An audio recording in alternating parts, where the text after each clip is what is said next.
Disciplina e limite não são sinônimos.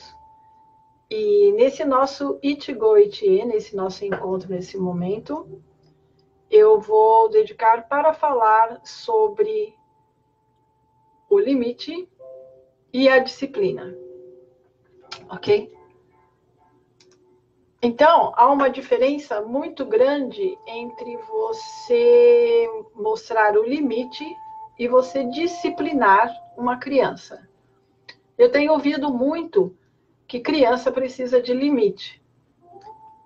Contudo, eu aprendi que criança precisa de disciplina. E quando você muda as palavras, você muda tudo. Porque limite é até onde você pode ir. E disciplina não necessariamente vai dar um limite para você de até onde você pode ir. Mas ela vai ensinar você o respeito. Quando você tem respeito, você sabe até onde você pode ir. Mas isso não é sinônimo de que você está limitado. Você só está respeitando. Ao passo que se você vai a partir do limite, você aprende que você só pode ir até a cerquinha, então, não necessariamente isso está relacionado ou comprometido com o sentimento e a ação de respeito. E isso faz uma diferença enorme. Eu me lembro de uma história que me foi contada logo que eu comecei minha jornada nas artes marciais e que me norteou muito.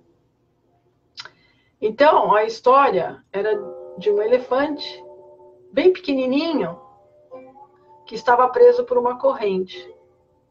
Então, por mais força que ele fizesse para se soltar, ele não conseguia.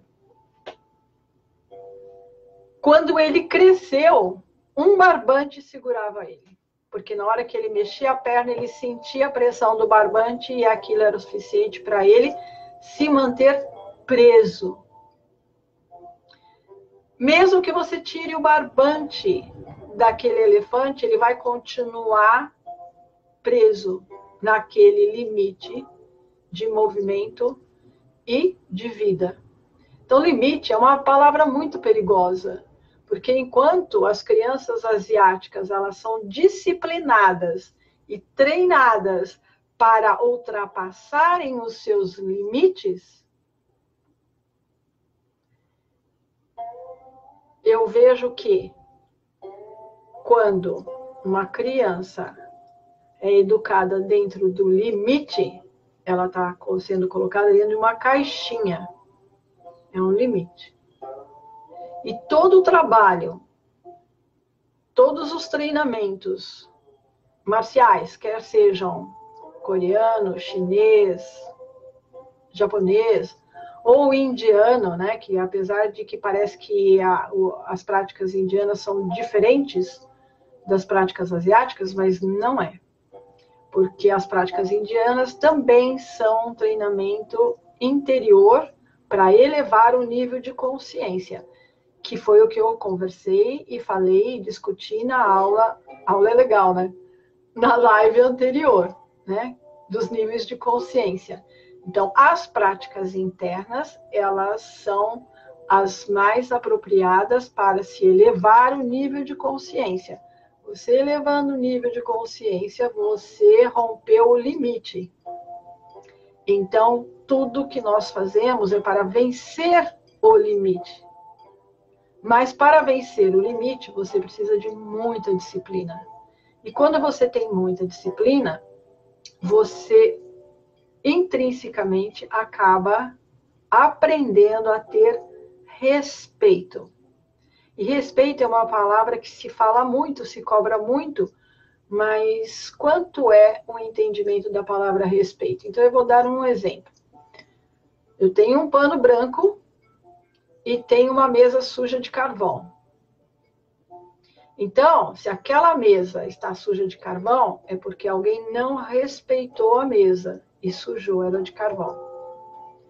Aí eu pego um pano bem branquinho, vou lá e limpo aquela mesa. A mesa ficou limpa, mas e o pano branco?